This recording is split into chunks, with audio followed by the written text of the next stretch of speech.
Konnichiwa, y'all, and welcome to another Top 5 video. I'm here with Kate. You've seen her in some of our videos before, even our 10 at 10s. Yeah, so today I'm going to be doing my top 5 dwarf Japanese maples. What they may lack in size, they don't lack in impact. And 2 more and we'd have a complete set, but you know, we still do have a fairest of them all with a number 1 dwarf Japanese maple. All right, guys, so let's get into it. We've got our top 5 dwarfs. Coming in here at number 5, what do you got? So for number 5, I have a Shaina.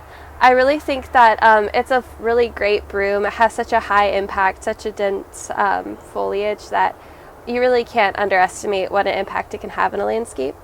You know, fun fact, it means beautiful in Hebrew, so that's really just a fitting name for it. I love the red foliage, and in the sun it almost looks like a lamp a little bit, especially when you think about a landscape. It really just has a nice impact with it. Oh, I love that one. It's super cool. A lot of our Shaina come from the very first one.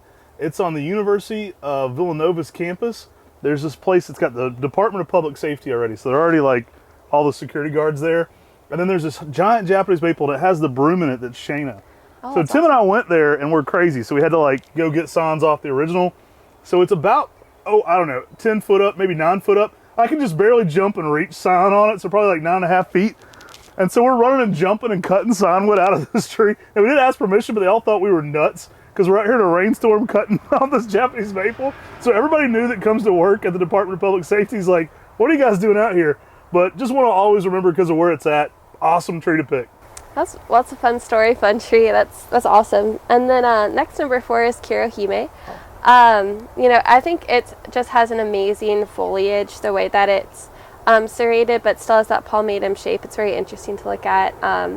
And you know, about 4 or 5 feet at maturity, it's a really nice size for a landscape where, you know, with a maple, you're not looking for a full-size tree. You really just want something special. So for that reason, I think that Kiro is a great choice. The bright, kind of almost black-red foliage in the fall really has a great impact. Oh, I love that one. Kiroime, classic from Japan. I love it midsummer when it's kind of got the greener, older growth and kind of the pink tips to it. Super awesome plant. All right, all the way up to number 3. What do you got? Yeah, so for number 3, I have Baby Buttons. It's a vining Japanese maple, and it has just a really unique, fun, kind of bulbous shape to the leaf. Yeah. I always love those more, it almost has like a cartoonish vibe to it, and that has kind of a red, yellow, orange impact in the fall, so that vibrant color, the different contrasts, it just really is a beautiful maple, and it has a very bulbous shape, 3 by 3 at maturity, so it's a great choice for a small landscape. Oh, awesome pick. Talon Buckholtz introduction. So from our Buckholtz farm, he found that one. Witch's broom found off Surcenatum, as you mentioned. Pretty cool. They're indigenous to the Pacific Northwest. So if you get out there in Seattle, Washington, the whole coastal line down into California, you'll find these natively growing, even up into the mountains. So just a cool plant to incorporate. Interesting North American native, though, that is closely related to Japanese maples.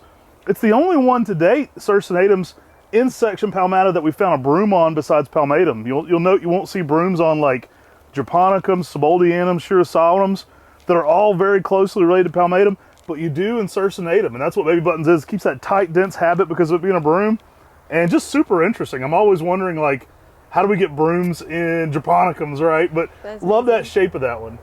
Yeah, it does have an awesome, just unique quality to it that can't be, you know, understated. It's a beautiful tree.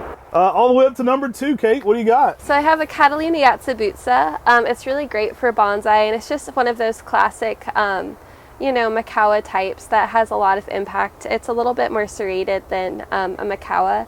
So in a landscape, it carries a lot of textural interest. You know, it's just something that adds a lot of fun quality to a landscape, and especially with how small and compact it is at maturity, it's great for container gardens. Oh, I love it. Introduction by our friend Angel. Dense, compact, variegated, got that kind of weird swirling going on in it. Kind of gives me Manny no Sato vibes. I like it, like swirling weirdness that gets to it. Leaves out a little bit green, so when you first leaves out, people will think like, what's going on with this one? But then all that variegation starts coming on, and it's become one of the most popular Makawa types we offer. Surprising to most people, that's probably the second highest selling Makawa Yatsuba family member after Makawa here at MrMaple. So always a popular one. Yeah, it's always fun to see how different they are too with the variegation. You know, whenever we get pictures or just whatever you see online, they're beautiful. All right, we're all the way up to number 1. So number 1, I chose Pink Princess. Oh, nice. It has such a beautiful impact with the variegated leaves with the little pink and sometimes white notes on the margins. And it's also highly serrated leaf, very dense, compact foliage. So if you're looking for something that will just really liven up your garden and be a conversation starter for whenever people come to your house, it's a great choice.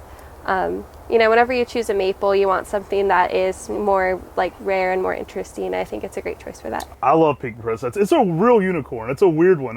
We talk about this often, but it's the only witch's broom type that's also variegated. So it's 2 weird mutations going into one there. Super crazy plant. Named for Carolina, my first daughter. We were finding, we got access to that one from Carl Munn. He actually found that broom on Benny Shishahinga. He was like, guys, this doesn't fit my market. You know, he does moonrise, does a lot of street trees, a lot of bigger stuff. He's like, maybe this fits your collector market a little bit more.